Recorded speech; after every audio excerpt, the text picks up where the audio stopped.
बिस्मिल्लाहिर्रहमानिर्रहीम। अस्सलाम वालेकुम। आज हम सीएसएस का compulsory subject general science and ability section 3 start करने जा रहे हैं, जिसका फर्स्ट टॉपिक है इन्वायरमेंटल साइंस। इन्वायरमेंटल साइंस में हम इन्वायरमेंट को स्टडी करते हैं। अब हम इसके आउटलाइन देख लेते हैं कि आज हम कौन कौन से टॉपिक पढ़ेंगे। फर्स्ट पे हम इसका इंट्रोडक्शन देखेंगे इन्वायरमेंट का। सेकंड पे हम इसकी इंपॉर्टेंस देखेंगे इन्वायरमेंट की कि ये जो इन्वायरमेंट है ये हमारे लिए क्यों ज़रूरी है। थर्ड पे हम इसकी क्लासिफिकेशन देखेंगे कि इन्वायरमेंट की कौन कौन सी क्लासिफिकेशन है, कितनी क्लासिफिकेशन में इसको बयान किया गया है। फोर्थ पे हम इसके देखेंगे कि काजेज़ कौन कौन से हैं जो ना इन्वायरमेंटल इश्यूज़ का बेस बनते हैं। और लास्ट पे हम इसके कंपोनेंट देखेंगे इन्वायरमेंट के कि कौन कौन से कंपोनेंट हैं। अब हम इसका इंट्रोडक्शन देख लेते हैं कि इन्वायरमेंट का इंट्रोडक्शन क्या है। The environment is our basic life support system and is composed of living beings, physical surrounding and climatic conditions। ये जो इन्वायरमेंट है ना, ये हमें ना क्या करता है, ये जो इन्वायरमेंट है ना, ये हमारी लाइफ का एक बेसिक सपोर्ट सिस्टम है, एक बुनियादी सपोर्ट सिस्टम जो हमारी लाइफ को क्या करता है, सपोर्ट करता है। And is compose of living being, physical surrounding and climatic condition. और ये मुश्तमिल है लिविंग बीइंग्स पर, physical surrounding and climatic conditions. It is drive from French word environner which means to surround. ये जो इन्वायरमेंट है ना, ये ड्राइव हुआ एक फ्रेंच वर्ड से इन्वायरनर, जिसका मतलब है टू सराउंड, मतलब घेर लेना किसी भी चीज़ को किसी भी चीज़ के इर्द गिर्द घेरा बना लेना या उसे अपने अंदर समा लेना, ये क्या है, एक इन्वायरमेंट है। The term environment includes all biotic and abiotic entities around is. ये जो टर्म इन्वायरमेंट है ना, ये मुश्तमिल है बायोटिक और एबायोटिक एंटिटीज़ के ऊपर। बायोटिक क्या और एबायोटिक क्या? बायोटिक हम कहते हैं लिविंग बीइंग्स को, जबकि जो एबायोटिक है उसमें नॉन लिविंग थिंग्स आ जाती हैं। अब हम इसकी ना एक्सप्लेनेशंस आगे देखेंगे। अब हम इसकी ना डिफिनेशन देख लेते हैं कि इसकी डिफिनेशन क्या है इन्वायरमेंट की।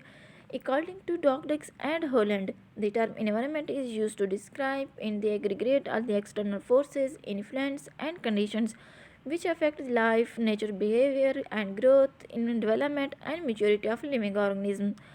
डॉकलिस और हॉलैंड के मुताबिक ये जो टर्म इन्वायरमेंट है ना, इसको हम यूज़ करते हैं डिस्क्राइब करने के लिए जितने भी हमारे पास एक्सटर्नल फोर्सेस हैं। एक्सटर्नल फोर्सेस कौन कौन से? एक तो हमारे पास आ जाती है ग्लोबल वार्मिंग आ जाती है, दूसरा हमारे पास ग्रीन हाउस इफेक्ट। ये क्या करते हैं, हमारी लाइफ को क्या करती हैं, अफेक्ट करते हैं। इंसान के नेचुरल बिहेवियर को अफेक्ट करती हैं, उसकी ग्रोथ को, उसकी डेवलपमेंट को, उसकी नशोनुमा को और and maturity of living organism को। ये जितने भी एक्सटर्नल फोर्सेस हैं ना, ये इंसान की लाइफ के ऊपर असरअंदाज होते हैं। ये डिफिनेशन थी एनवायरनमेंट की, किसके मुताबिक? डॉगलेक्स एंड हॉलैंड के मुताबिक। अब हम इसके देख लेते हैं कि इसकी इंपॉर्टेंस क्या है। इन्वायरमेंटल साइंस क्या, हम इन्वायरमेंटल साइंस में हम इन्वायरमेंट को स्टडी करते हैं और इसमें हम ये देखते हैं कि इन्वायरमेंट को कौन कौन से इश्यूज़ आते हैं और हम उस इन इश्यूज़ को किस तरह से मेजर करते हैं, किस तरह से हम उन्हें कंट्रोल करना चाहिए। ये क्या हमें इन्वायरमेंटल साइंस बता दी है। The environment belongs to all living beings and thus is important for all. ये जो इन्वायरमेंट है ना, इसके अंदर लिविंग बीइंग्स आ जाती हैं और ये इन्वायरमेंट ना तमाम लिविंग बीइंग्स के लिए इम्पॉर्टेंट है या अहम है। Each one is affected by environmental issues like global warming, depletions of ozone layer, dwindling forest, energy resources और loss of global biodiversity है। जितने भी इन्वायरमेंटल इश्यूज़ हैं, ये क्या करते हैं, इंसानी ज़िंदगी के ऊपर असरअंदाज होते हैं। वो कौन कौन से हैं? एक तो ग्लोबल वार्मिंग हो गया, डिप्लीशन ऑफ ओजोन लेयर हो गया, एनर्जी रिसोर्सेज हो गया और लॉस ऑफ ग्लोबल बायोडाइवर्सिटी है। ये क्या करती हैं, लिविंग बीइंग्स के ऊपर असरअंदाज होती हैं या उसको अफेक्ट करती हैं। सेकंड पे है the environment study deals with the analysis of process. ये जो इन्वायरमेंट है ना, ये एक तो स्टडी करती है और उस मतलब एनालाइज भी करती है जितने भी प्रोसेस हैं। कौन कौन से प्रोसेस है? एक तो हो गया वाटर हो गया, एयर, लैंड, ये सारे क्या हैं, इन प्रोसेस को ये क्या करते हैं, स्टडी करता है। And the organisms which lead to pollute और डिग्रेड द इन्वायरमेंट। ये जो ऑर्गेनिजम्स हैं, ये क्या करते हैं, इन्वायरमेंट को पोल्यूट करते हैं और उसे डिग्रेड करते हैं। It help us to establish a standard for a safe, clean and healthy natural ecosystem. ये जो इन्वायरमेंटल साइंस है ना, ये एस्टेब्लिश करती है स्टैंडर्ड कि किस तरह से हमने अपने इकोसिस्टम को हेल्दी रखना है, नेचुरल रखना है और उसे सेफ एंड क्लीन रखना है। ये क्या हमें इन्वायरमेंटल साइंस बताती है। It also deal with the important issues.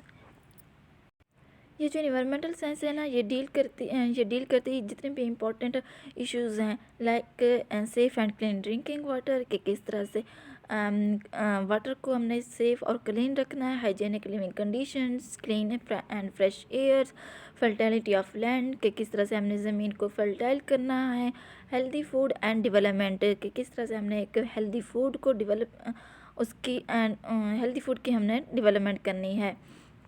उसके बाद हम इसके ना क्लासिफिकेशन देख लेते हैं कि इन्वायरमेंट की ये क्लासिफिकेशन कौन कौन सी हैं।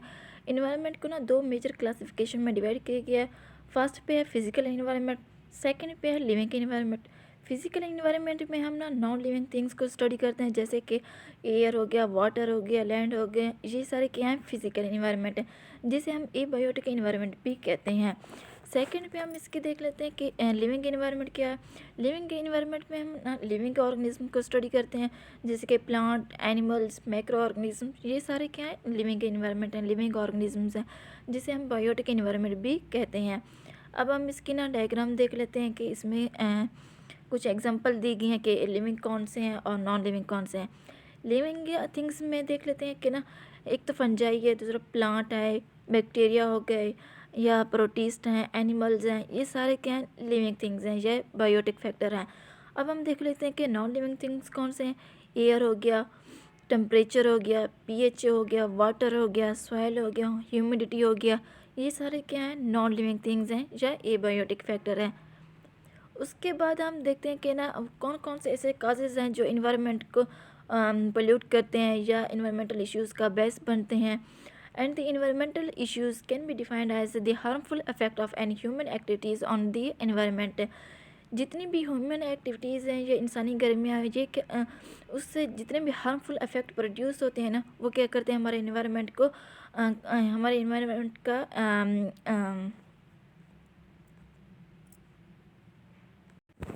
इन्वायरमेंटल इश्यूज़ का बेस बनते हैं। वो कौन कौन से हैं। The major causes of environmental issues are pollutions. एक तो पोल्यूशन होगी जो हमारे इन्वायरमेंट को पोल्यूट करती है, और दूसरा कौन सा, सॉलिड वेस्ट हो गए, डिफॉरेस्टेशन हो गई, ग्लोबल वार्मिंग होगी और डिप्लीशन ऑफ नेचुरल रिसोर्सेज। ये सारे क्या है, हमारे ना इन्वायरमेंटल इश्यूज़ का बेस बनते हैं। ये सारे हैं इन्वायरमेंटल इश्यूज़ के काजेज़ हैं, कि कौन कौन से वो काजेज़ हैं जो हमारे इन्वायरमेंटल इश्यूज़ का सबब बनते हैं। सेकंड में हम इसके देख लेते हैं कि वो किस तरह से हमने ये जो इन्वायरमेंटल इश्यूज़ हैं ना, किस तरह से हमने उसको रिड्यूस करना है, उसकी मेजरमेंट करनी है, किस तरह से हमने उसको कंट्रोल करना है। What are the practical measures taken to reduce the environmental issues? As we all know, the primary cause of environmental issues is human activities. जो इन्वायरमेंटल इश्यूज़ का जो प्राइमरी काज है ना, वो ह्यूमन एक्टिविटीज़ हैं, जिसकी वजह से ना ये इन्वायरमेंट को पोल्यूट करते हैं या इन्वायरमेंटल इश्यूज़ का बेस बनती हैं। Therefore, the following are the specific measures taken to reduce the environmental issues. कुछ मेजर हैं या स्पेसिफिक मेजर हैं जिससे हम ना इन्वायरमेंटल इश्यूज़ को रिड्यूस कर सकते हैं या उसे कंट्रोल कर सकते हैं। फर्स्ट पे है प्लांट मोर ट्रीज़, कि हमें ज़्यादा से ज़्यादा ट्रीज़ उगाने चाहिए। Reduce the use of the automobiles, कि हमें ऑटोमोबाइल्स का इस्तेमाल कम कर देना चाहिए। Use the renewable sources of energy, हमें ना रिन्यूएबल रिसोर्सेज यूज़ करने चाहिए। Reuse and recycle the waste product, कि जितने भी हमारे पास वेस्ट प्रोडक्ट हैं हमें उसे रिसाइकल करने चाहिए या रीयूज़ करना चाहिए, दोबारा उनको इस्तेमाल करना चाहिए। फिफ्थ नंबर पे है disposal of solid and harmful waste properly, कि जितने भी सॉलिड और हार्मफुल वेस्ट है ना, हमें उसे प्रॉपर तरीके से डिस्पोज करना चाहिए। ये क्या थी, हमें ना हमारी ना कंट्रोल था कि हमने किस तरह से इन्वायरमेंटल इश्यूज़ को कंट्रोल करना है या रिड्यूस करना है। फर्स्ट पे हमने कहा है कि हमें ज़्यादा से ज़्यादा ट्री लगाने चाहिए, ऑटोमोबाइल्स का इस्तेमाल कम कर देना चाहिए, हमें रिन्यूएबल रिसोर्सेज का इस्तेमाल करना चाहिए और वेस्ट प्रोडक्टों को हमें रिसाइकल या रीयूज़ करना चाहिए। लास्ट पे हमने कहा था कि हमें ना जितने भी वेस्ट प्रोडक्ट हैं हमें उसे प्रॉपर तरीके से डिस्पोज करना चाहिए। अब हम इसकी देख लेते हैं कि कंपोनेंट कौन कौन से इन्वायरमेंट को ना 4 कंपोनेंट में डिवाइड किया गया। The earth environment is further divided and सब डिवाइडेड इनटू 4 पार्ट्स। फर्स्ट पे एटमॉस्फेयर, सेकंड पे हाइड्रोस्फेयर, थर्ड पे बायोस्फेयर और फोर्थ पे है लिथोस्फेयर। इसकी एक्सप्लेनेशन हम ना इंशाल्लाह नेक्स्ट लेक्चर में हम स्टडी करेंगे। तब तक के लिए अल्लाह हाफिज़।